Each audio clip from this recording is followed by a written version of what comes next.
मैं मंदिर श्री साईं निवास और श्री साईं परिवार सेवा संस्थान ट्रस्ट का संस्थापक अध्यक्ष हूँ।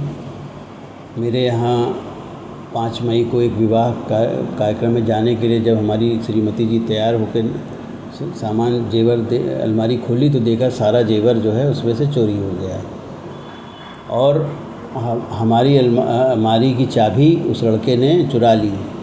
भानु प्रताप अवस्थी जो हमारे यहाँ पुजारी का काम करता था वो जो है उसी ने चोरी करी है। और पुलिस को हमने 5 तारीख को 112 पे इंफॉर्मेशन दी, वो आई, उन्होंने नाका थाने में इंफॉर्मेशन दी तो चौकी इंचार्ज श्री अंजनी कुमार तिवारी जी आए। उन्होंने जांच के नाम पे उस लड़के से नाम पता पूछा, ना तो उसका मोबाइल जब्त किया, ना उसका स्कूटर जब्त किया, ना कोई सबूत इकट्ठे किए और वो चले गए। उसके बाद जो है वो दूसरे दिन फिर हमने उनको बुलाया, फिर वो आए, फिर उन्होंने बात उस भानु प्रताप अवस्थी से करी, चले गए। और 10 तारीख को भानु प्रताप अवस्थी 9 तारीख को अपनी स्कूटर खड़ी कराया और 10 तारीख को वो भाग गया हमारे यहाँ से रात के 9 बजे।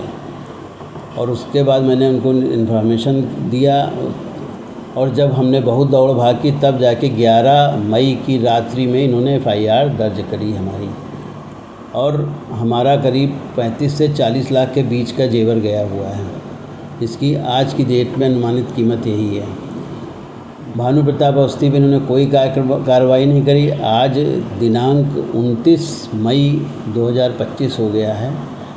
कल 28 मई को नाका थाने से अंजनी कुमार तिवारी चौकी इंचार्ज मोती नगर और एक SI ओम प्रकाश तिवारी जी आए। चाबी जो हम दे आए थे जो बरामद हुई थी उससे अलमारियाँ हमारी चेक करी और ये कहा कि हाँ चोरी तो हुई है लेकिन कोई सबूत नहीं है, लड़के के खिलाफ़ कोई बरामदगी नहीं है तो हम उसको कुछ कर नहीं सकते हैं। अभी आपने जैसे बताया था कि जो है सूत्रों के हवाले वो बातचीत सामने आई है कि उसकी जो चाबी निकली जहाँ से आपका सामान रखा, चाबी हमारे स्टोर रूम में अलमारी के ऊपर उसने छुपा के रखी थी।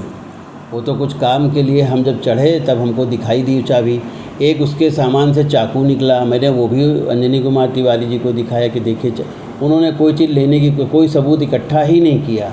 उसके बैग से उसको 2000 रुपये सैलरी मिलती थी, उसके बैग से ढेरों नए कपड़े निकले हैं और वो भी सब रखे हुए। उन्होंने कुछ भी नहीं लिया, एक सबूत नहीं लिया और कह रहे हैं कि मेरे पास कोई सबूत नहीं है। क्या लगता है पुलिस धीरजवादी क्यों कर रही है? अब पुलिस भाई देखिए, ऐसे समय में तो लोग यही कहते हैं कि भाई थाना सेट हो गया।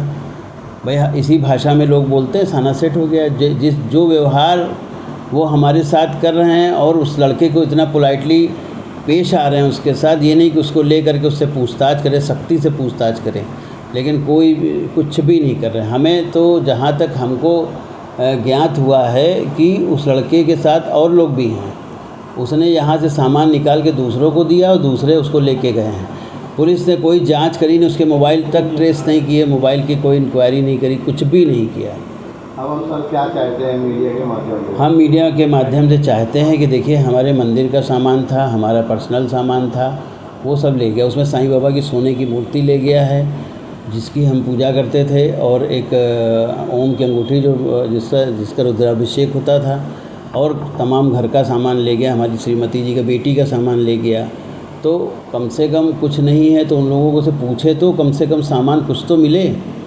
हमारी ज़िंदगी भर की जमा पूंजी जो है वो चली गई। कितने सालों से आपको वहाँ काम कर रहा था वो 3 साल से, 3 साल उसका। कहाँ से आया था जिसको आप? ये बाराबंकी रामनगर से आया था और इसने जो है इसके जिसने रखवाया था उसके पिताजी का नंबर दिया। मैंने उससे इनके पिताजी से बात की, उनके पिताजी भी आए और उसके परिवार वाले भी हमारे यहाँ आए तो हमको लड़का ठीक लगा।